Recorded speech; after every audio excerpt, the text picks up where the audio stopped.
I went to this local resale shop and found this Nintendo 64 and this mysterious unidentified N64 cartridge. The lady that was selling it wanted $50 for the console and $5 for the mysterious, unknown, damaged game. When I got home, I realized that neither of these things were in any sort of working condition.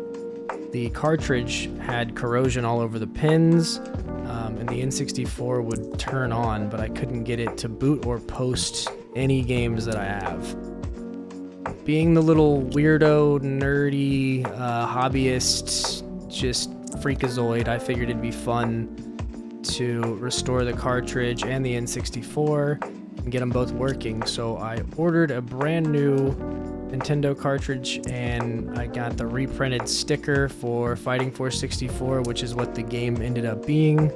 Slapped that on and it came out way better than I expected. I didn't really have high hopes for either of these things given the state that they were in when I received them.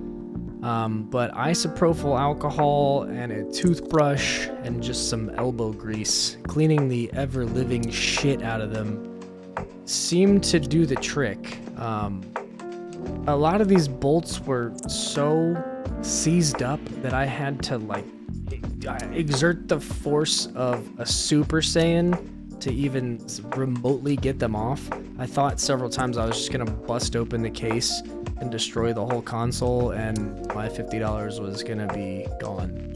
The thing was so dirty that I was concerned that I was gonna rehash some Ebola or John Carpenter's The Thing style frozen parasite from the 90s that was gonna somehow get into my bloodstream from fucking with this thing, because it was just that disgusting.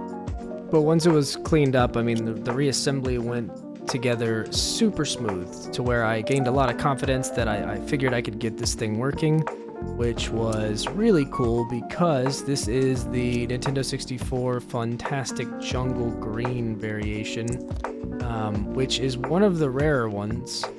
It was featured in the Donkey Kong 64 bundle. It's not as rare as like the Smoke Gray or the Atomic Purple, but still really cool to find for only $50. But I still wasn't sure about the cartridge itself because it was a little more corroded. But there is one trade secret. All you have to do to make sure this stuff turns on is finger blast your N64 just like that. 99% sure it's gonna boot after you do that one little trick. But on a serious note, you never know with this stuff. I had no idea if it was gonna power on, and tinkering with this kind of stuff and having to take it apart again, if I was gonna have to do that, I was gonna actually rage out. So whenever I put the cartridge in and powered it on, it turned on first try, and oh my god, I was extremely happy.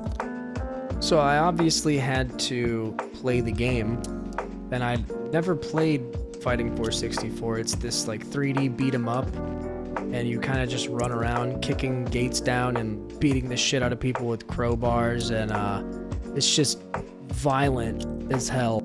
But more fun than playing the game was the nostalgia that this brought me.